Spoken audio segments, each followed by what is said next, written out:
So thank you to Sonic Axe for bringing me here. So, the Earth is not the world.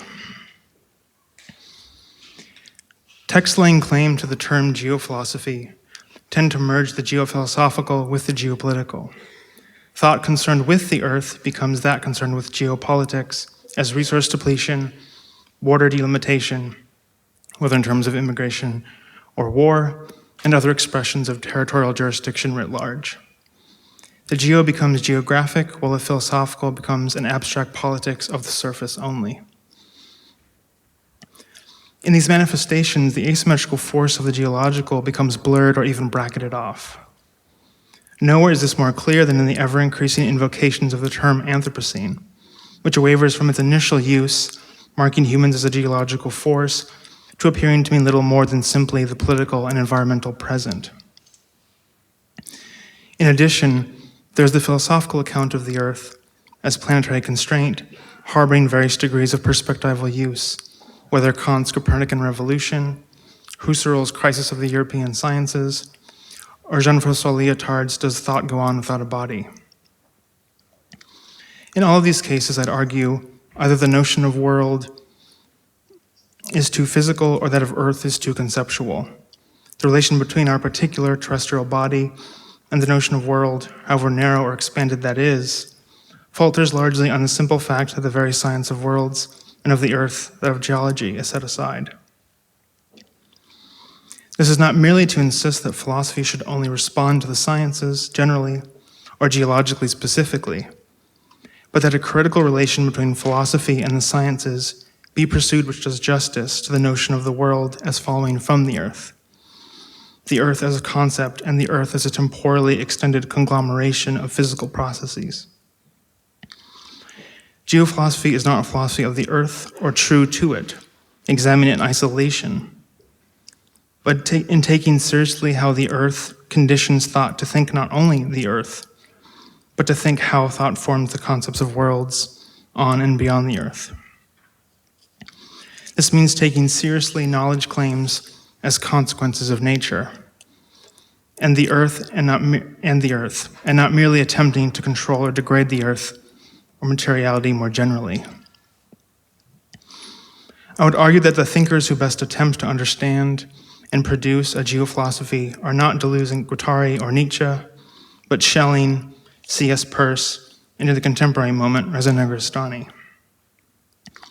In terms of themes, I would argue that naturalist or geohistorical, Promethean or geoengineering, and navigational, geo or terraforming modes of thought and action need to be properly scaled and integrated against merely a romantic or ontologized combination of geo and anthro, against obscure Earth as world stage, with the human as an unchangeable centerpiece fixed upon its surface.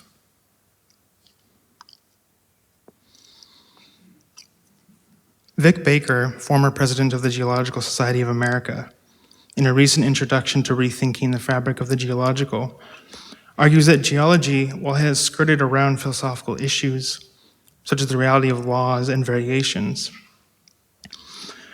it has been lax in engaging philosophy head-on. Of the few exceptions that Baker notes are C.S. Peirce and FWJ Schelling. This is not surprising, given both their realist commitments and that the emergence of geology proper began during Schelling's life and firmly established itself during Peirce's. Geology began proper by sundering world from Earth. In 1788, James Hutton identified the consequences of dating the Earth vis-a-vis the human world in the following manner. Quote, "We have the satisfaction to find that in nature there is wisdom, system, and consistency. For having in the natural history of this earth seen a succession of worlds, we may from this conclude that there is a system in nature by which they are intended to continue these evolutions. But if the succession of worlds is established in the system of nature, it is in vain to look for anything higher in the origin of the earth. The result, therefore, of our present inquiry is that we find no vestige of a beginning, no prospect of an end." Following this demythification of the earth in the 18th and 19th centuries, Schelling applies the ramifications of Hutton's geological knowledge to the model of philosophy itself. Subsequently, Schelling took issue with Goethe's search for the Urpflanze, or primal seed, in nature, of seeking the material instance of the entire origin and generation of the earth on the earth. Schelling states, quote, "No primal germ scattered into chaos by ourselves as if fallen from the Creator's hand is required. Everything is primal germ, or nothing is." Schelling is interested in how a world, as an earth, without determinable beginning or end, can be thought coherently as a set of complicities, which function as creative constraints at biological and geological levels. Schelling is not only interested in the conceptual ramifications of the geological sciences for philosophy, but in the degree to which the world's coherence depends upon thought, and how thought discovers invariance in the earth. Following Hutton, Schelling views the inorganic as a challenge to reason.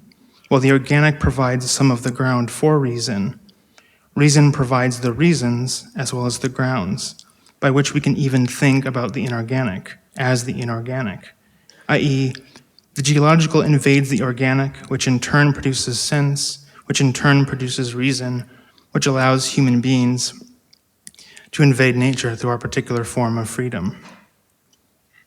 As Schelling puts it, quote, "A mere observer could only anticipate the formations of so-called inanimate nature, due to the remoteness of substance from us, its force only as a fire sealed in the depths. But even here, in metals and minerals, in the immeasurable power whose expression is all existence, the powerful drive to determine even an individual existence is unmistakable. Nature speaks to us to the extent that we fall silent." Or as he writes on the method of academic study, "Nature is like some very ancient author whose message is written in hieroglyphics on colossal pages," as the artist says in Goethe's poem. Even those who investigate nature only empirically need to know her language in order to understand utterances which have become unintelligible to us. The same is true of philology in the higher sense of the term. The earth is a book made up of miscellaneous fragments, dating from very different ages. Each mineral is a real philological problem. In geology, we still await the genius who will analyze the earth and show us its composition, as Wolff analyzed Homer. Schelling may very well be the most geological or geophilosophical thinker, concerned fundamentally not only with particular geological issues, such as the relation of ground to unground, but also in terms of the specifics of mineral formation, the chemistry of the earth, the primordiality of instability, both material and gravitational, as well as an emphasis on the irrecoverability of deep time. Furthermore, the fact that minerals pose problems for language indicates the encroachment of nature on reason on the one hand, as well as nature's powerful responsiveness to it. Schelling's point is reflected many years, hundreds of years later, from the artist Robert Smithson. Quote, "Words and rocks contain a syntax of splits and ruptures. The strata of the earth is a jumbled museum. Embedded in the sediment is a text that contains limits and boundaries which evade the rational order, and social structures which confine art. In order to read the rocks, we must become conscious of geological time, and of the layers of prehistoric material that is entombed in the earth's crust. This transcendental geology, as Ian Hamilton Grant calls it, fits Schelling's broader model of philosophy, in that the geological marks the materialization of the consequences of past actions, of the consequence of nature as composed of powers. Nature neither as easily described in terms of being or becoming, but only in a deadlock of both, whereby becoming only is by attempting to be particulars, producing actualities in strata, and where being is matter as only a temporary localization. Or as Schelling argues in the first outline for a philosophy of nature, a product of nature is not motionless or without activity as an actuality, but is a product only so far as nature's power battle one another, giving rise to actualities, which are constant productions in a particular locality, such as the earth as a geological process. In this sense, Schelling transforms Kant's notion of the transcendental as a priori assumptions about what must be true of understanding, for understanding to function in the world, to something far more akin to invariant structures found in physics. Geology is transcendental in how it, for thought, asymmetrically forms and constrains thinking as a necessary but not sufficient force. It is a transcendentalism which is an unstable ground and not above the earth. We can, of course, go a step further and examine how the geological invades not merely the base structures of thought and our expression of those thoughts, but also how the geological influences broader human endeavors, whether social, cultural, or political, and how geophilosophy should place itself in relation to them. The bleed of the geological into the political is evident in the contemporary brandishing of the concept Anthropocene. Usage of the term, which began as an informal name for a geological epoch, suggestive of human complicity in environmental change, has become fuzzier and fuzzier, at least in much contemporary theory, embodying little more than the conjunction of ecology and contemporary politics. Furthermore, whereas Schelling emphasized the transcendental invasion of the geological into the ideal, the Anthropocene would suggest the magnitude of the ideal's pressure upon the actual, of the effectivity of the Kantian isolation of the earth from the earth, not in an ontological sense, but in that we can emphasize the ideal because of its transformative power, even at the level of the global. Or in thinking nature is isolated from thought, we inadvertently produce thoughts which lead to nature's domination. Yet, without returning properly to nature as ground, those thoughts undermine themselves as they destroy deeper and deeper strata of the earth in the name of maintaining a humanist world. The resulting vagueness erases a difference between epistemologically coded politics, or action and natural activity, or to point to Schelling's own terms, of erasing the difference between reason and ground. One can read Kant's critical enterprise as a quarantining of the natural world, stopping it from being causal upon the mind. Prior to his critical period, geology entered Kant's thinking following the Great Lisbon earthquake of 1755, on which he wrote 3 papers, attempting to explain the quake scientifically while maintaining a divide between nature and thought that he would later formalize in the Critique of Judgment through the use of the sublime by aestheticizing massive natural events. Some 30 years later, the Icelandic volcano Laki erupted, blanketing much of the globe in a red haze. This had numerous consequences, one of which was heavily disrupting monsoon and crop cycles, which worsened already dire poverty and famine in Europe, and affecting France particularly hard. The cartoonist Auguste Desperet in 1789 published this image, describing the French Revolution as a volcanic eruption that would shake all the thrones of the world. Philosophically informed ecological politics in this vein tends to repeat the claim that there is no neat separation of nature and humans, that they are meshed together. However, all too easily this is used to conclude that nature therefore does not exist, and there's only one realm of materiality, and it is one that humans freely, if dangerously, manipulate, without any attempt at epistemological organization of the various levels of nature. Claims that the Anthropocene shatters philosophical assertions that human activity occurs against a relatively stable nature ignores the legacy of geophilosophy in the proper sense, as it has never assumed such stability. But a brandishing of purported certainties on both sides remains unhelpful. Either the earth is doomed, sooner rather than later, and we should intervene more actively, or we believe we can change our output of greenhouse gases and switch to alternatives and hope the earth stabilizes. Yet the conceptual grasp of the system's complexities, the system being the earth, is poor, and disaster seems unavoidable in both cases. Either a Promethean disaster or one of inactivity leading to slow desolation.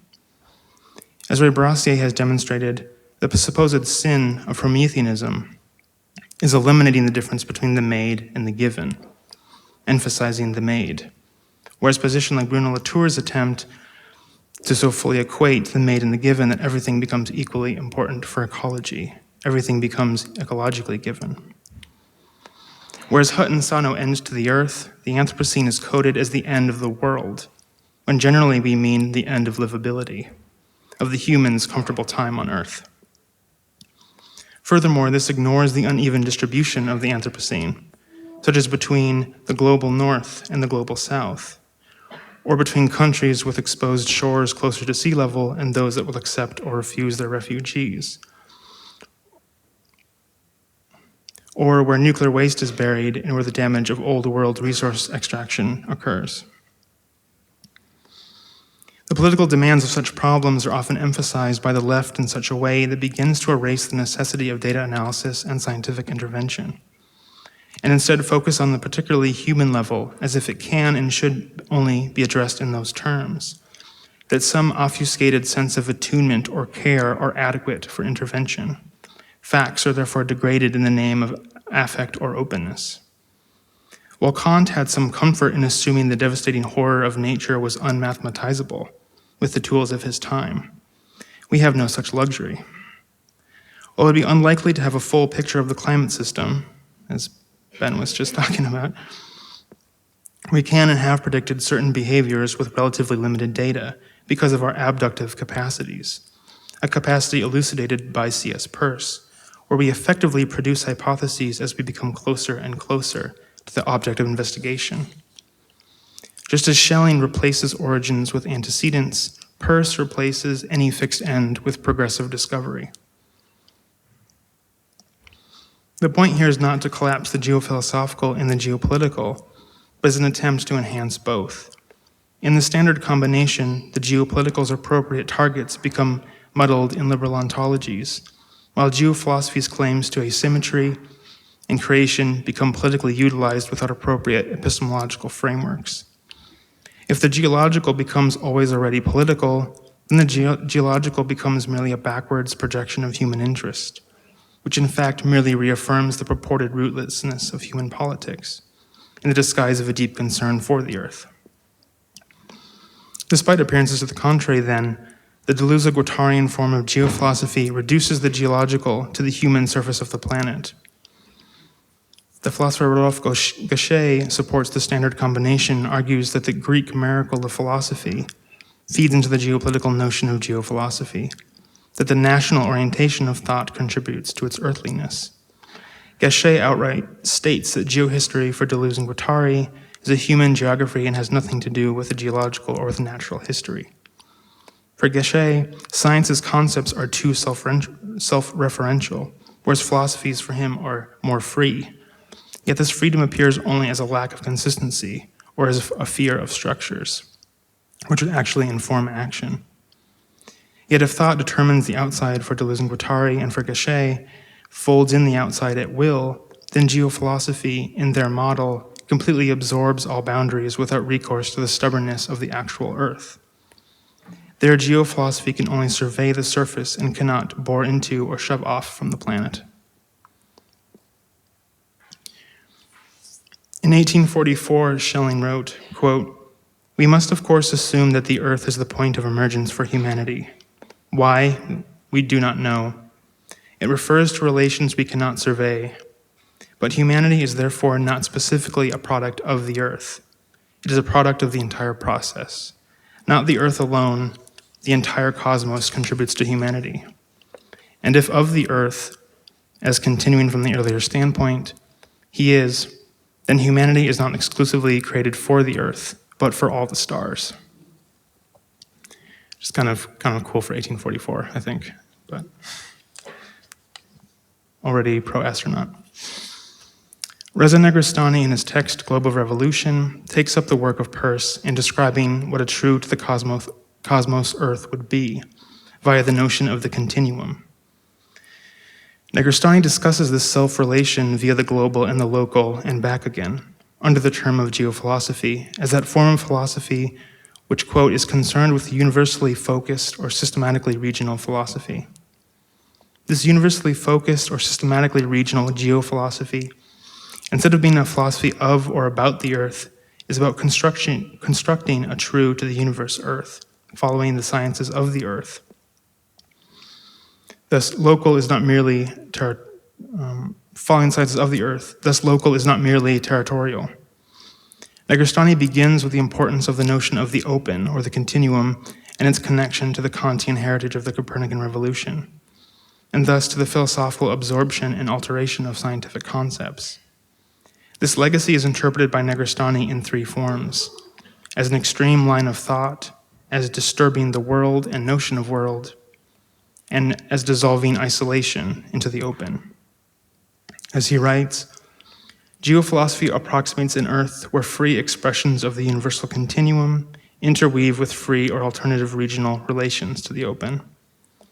The introduction of this synthetic and fully Copernican earth, however, requires a conception of terrestriality or regionality that cannot be thought in terms other than the absolute reflexivity of the universal, where the independent relation of the open universe to itself takes shape. For Peirce, who is invoked in the above quote via the term continuum, there is some grain to reality that cannot be accounted for, as in Kant's transcendental apparatus. Hence, Schelling's aforementioned reversal of the transcendental is that which makes the cosmos coherent to us, logically, but instead that our synthesis of experiences into something coherent is possible because of a certain physical invariance in the cosmos itself. If there are no origins and no ends, the continuum becomes the constructed field of what we know, which is always dissolved by more knowing, but not in a mode of openness that we choose. It is a skeptical cosmos that relates to itself, and one localization of this self-relation is the earth, which produces worlds in attempting to map itself through us.